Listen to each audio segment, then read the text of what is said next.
Bonjour, alors excusez-moi, c'est la première fois que je me livre à cet exercice, donc j'avais un peu de mal à calibrer notamment le niveau de technicité où il faut rentrer ou pas. Donc j'espère ne pas être resté trop à l'extérieur. Mais bon, de toute façon, il y aura des questions après, donc on pourra apporter des précisions si nécessaire. Alors quelques rappels rapides sur qu'est-ce que c'est qu'une enceinte de confinement. Donc, dans un réacteur nucléaire, donc, il y a des substances radioactives donc, qui sont dangereuses pour l'homme et pour l'environnement. Donc ces substances, on les enferme dans une série de barrières concentriques. Donc il y a une première barrière, qui est une sorte de tube en métal. Ensuite, on a une deuxième barrière qui est constituée par une cuve métallique et puis un ensemble de tuyauteries. Et ce qu'on appelle la troisième barrière, donc celle qui va nous intéresser, l'enceinte de confinement, en gros, c'est le bâtiment qui est autour. Donc tout ça, le bâtiment réacteur. Les enceintes, donc vous avez vu une illustration ce matin dans la présentation de Grégory, si je ne me trompe pas, c'était la comparaison entre les enceintes de 900 MW et de 1300 MW. Donc vous voyez qu'elles sont très sensiblement différentes, puisque dans les réacteurs de 900 MW, donc, il y a un seul bâtiment, et il y a une étanchéité qui est assurée par ce qu'on appelle une peau d'étanchéité ou un liner métallique. Et sur les réacteurs de 1300 MW, donc ceux qui vont nous intéresser aujourd'hui, on a un ensemble de deux enceintes, imbriquées l'une dans l'autre, et on n'a pas ce liner qui fait l'étanchéité. Par contre, on a entre les deux enceintes, on a un certain espace, ça délimite un certain volume, l'espace entre enceintes, qui va jouer un certain rôle dans le confinement. On le verra un peu plus tard. Donc, grosso modo, l'enceinte interne, donc, elle assure la fonction de confinement, et l'enceinte externe, elle est là plutôt pour protéger des agressions externes. L'enceinte interne, elle doit résister à une certaine pression maximale, qui est de l'ordre de 5 bars. Et elle a une fonction de confinement, elle doit rester relativement étanche. Alors évidemment, l'étanchéité parfaite, ça n'existe pas. Donc on a défini une certaine valeur d'étanchéité, de performance à atteindre par cette enceinte. Alors une enceinte, la troisième enceinte, c'est un bâtiment dans lequel il faut pouvoir rentrer, il faut pouvoir sortir, il faut pouvoir rentrer du matériel. Il y a des tuyauteries qui doivent permettre d'assurer des fonctions de ventilation, etc. Donc il y a des ouvertures qui sont percées dans cette paroi, et ça donne ce qu'on appelle des traversées, dont on parlera un peu plus tard, puisqu'elles posent des endroits un peu de faiblesse qui demandent des études particulières et des vérifications particulières et sur lesquelles portent certaines exigences. Donc quand il y a des fuites de l'enceinte, les fuites elles peuvent se produire à travers la paroi ou à travers ces différentes ouvertures qu'on a dans l'enceinte, différentes traversées. Alors, quand on a des fuites qui se produisent à travers la paroi de béton, elles arrivent dans l'espace entre enceintes, et là, il y a tout un circuit, le système EDE, qui permet de mettre en légère dépression par rapport à l'environnement externe cet espace, donc de canaliser les fuites. On voit bien que la circulation à travers l'enceinte externe, la circulation des gaz se produira de l'extérieur vers l'intérieur, donc on n'aura pas de fuite de ce qui arrive dans l'espace entre enceintes, on n'aura pas de fuite vers l'extérieur. Et ce système de ventilation, outre mettre en dépression, il va filtrer tout ce qui recueille, les aérosols, les gaz, et il va les filtrer avant un rejet à la cheminée. Donc ça permettra de fortement réduire les rejets radioactifs dans l'environnement. Alors par ailleurs, les différentes traversées,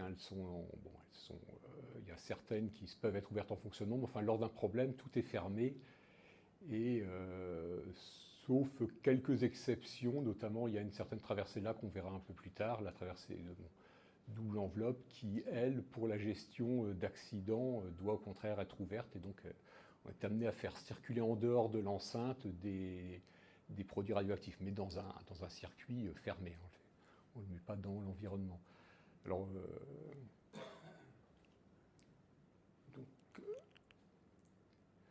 Alors, régulièrement, on est amené à tester l'enceinte, donc tous les 10 ans en fait, et avant la mise en service également, EDF fait une épreuve enceinte qui permet de vérifier le respect du taux de fuite global.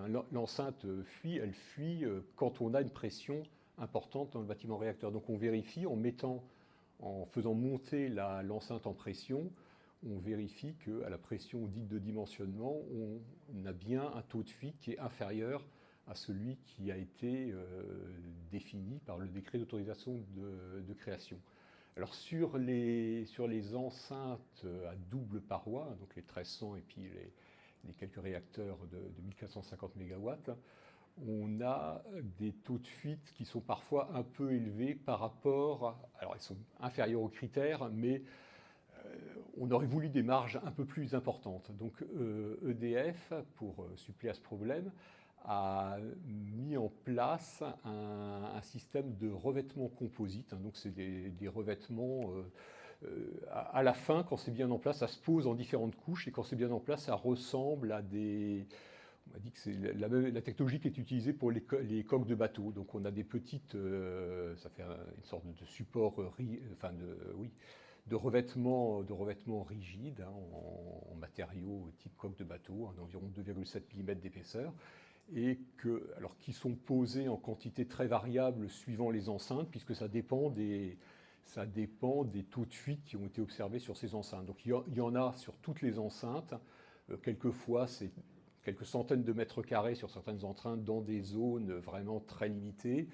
Sur d'autres enceintes, ça peut aller à quelques milliers de mètres carrés, et sur certaines enceintes particulièrement sensibles, EDF a mis en place en plus un revêtement à la fois à l'intrado, enfin le côté interne de l'enceinte interne, et aussi sur le côté externe, parce que effectivement, de façon à récupérer un taux de fuite qui soit suffisamment bas par rapport au taux limite accepté.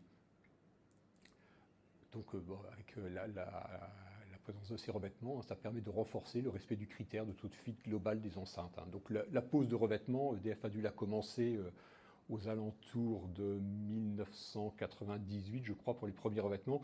Et EDF en pose toujours à l'heure actuelle, chaque année, des surfaces de plusieurs centaines de mètres carrés chaque année à peu près. Alors, il y a une question qui se pose donc, dans le cadre de l'expertise RP4 1300. C'est la question de l'efficacité de ces revêtements en conditions d'accident grave. Donc, à l'heure actuelle, EDF entend valoriser ces revêtements en situation d'accident grave pendant une certaine durée, 4 jours. Donc se pose la question, vu les sollicitations auxquelles ils vont être exposés lors d'un accident grave, aussi thermique et irradiation, comment est-ce qu'ils vont se comporter? Est-ce qu'ils vont garder leur étanchéité, les conditions d'étanchéité qu'on leur demande, est-ce qu'ils vont les garder pendant ces 4 jours, ou est-ce que l'étanchéité commencera à décliner de façon un peu trop marquée avant 4 jours, ou est-ce qu'ils vont rester en place, ou est-ce qu'ils risquent de se décoller, etc. Donc c'est plusieurs questions qui se posent à ce sujet. Alors le circuit EDE, donc c'est le circuit qui permet donc de mettre en dépression cet espace entre enceintes. Donc il a 2 fonctions de sûreté. Il collecte et il oriente les fuites de l'enceinte interne vers des systèmes de traitement adaptés avant leur rejet dans l'environnement. Et il maintient une dépression suffisante dans l'espace entre enceintes pour assurer cette collecte. Également éviter des rejets directs d'activité par les parois de l'EE par effet de succion du vent. C'est-à-dire s'il y a jamais il y a des vents externes, ça fait des dépressions. Sur le long du mur en certains endroits, et donc il va falloir pouvoir compenser ces dépressions. Donc il faut que l'EDE ait un débit suffisant pour maintenir toujours l'espace entre enceintes en dépression, enfin toujours avec des vents, sauf vent extrême. d'où les questions. Est-ce que la mise en dépression est suffisante pour collecter les fuites et éviter des rejets directs par effet de fusion du vent, compte tenu de la perméabilité des enceintes? Et quelle est l'efficacité des systèmes de traitement des gaz et des aérosols en cas d'accident grave? Parce qu'effectivement, il y a des systèmes de filtration sur donc filtration des aérosols et filtration des iodes gazeux qui sont sur ces systèmes, et notamment le système les pièges à iode ont une efficacité qui décline quand l'humidité est trop importante. Donc il faut s'assurer que l'humidité... Alors bon, il y a des systèmes pour tenter de maintenir un degré d'humidité raisonnable, il faudra vérifier que effectivement on arrive à garantir le coefficient d'épuration, de filtration qu'on attend d'eux. Alors par ailleurs, donc j'ai dit qu'il y avait un certain nombre de traversées, donc d'ouvertures qui traversent l'enceinte. Alors là, vous avez à droite une photo qui illustre, c'est la plus grande ouverture dans l'enceinte, hein. C'est ce qu'on appelle le tampon d'accès des matériels, donc une ouverture d'environ 8 mètres de diamètre qui permet de faire rentrer les grands matériaux. Alors parmi donc c'est un exemple de traversée à fond plein, parce que dans toutes les traversées qu'on a vues, il y en a qui en gros se ferment par une sorte de couvercle boulonné, et il y en a qui se ferment par des organes d'étanchéité, des robinets.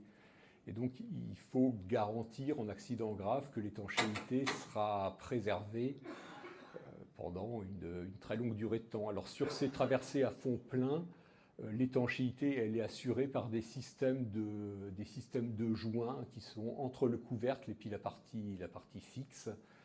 Et donc se pose la question du comportement de ces joints à long terme quand ils vont être exposés à des chargements accidents graves, donc des chargements très importants en température et surtout en irradiation. Alors c'est des matériaux qui ont un comportement un peu exotique quand ils sont irradiés, qui se comportent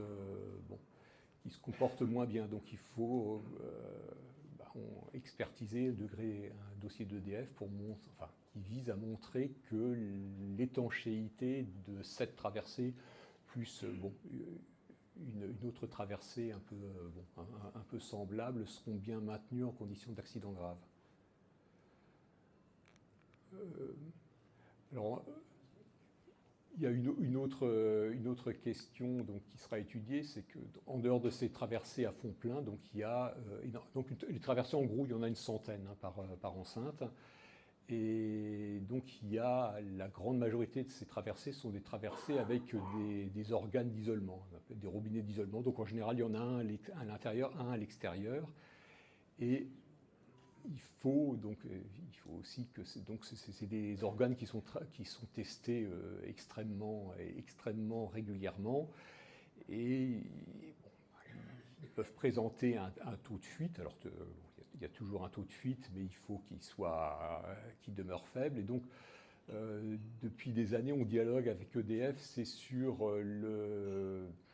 les méthodes qui permettent d'identifier les traversées sensibles, les traversées qui auraient tendance à fuir plus que d'autres. Alors l'organe d'isolement, des organes d'isolement qui seraient un peu fragiles, où éventuellement des changements de technologie et des améliorations seraient possibles de façon à minimiser les fuites par ces organes, ou alors des organes d'isolement qui sont sur des circuits qui auraient, je ne sais pas, par exemple, des caractéristiques d'impureté ou de choses comme ça, qui feraient qu'elles auraient tendance à fuir un peu plus fréquemment que les autres.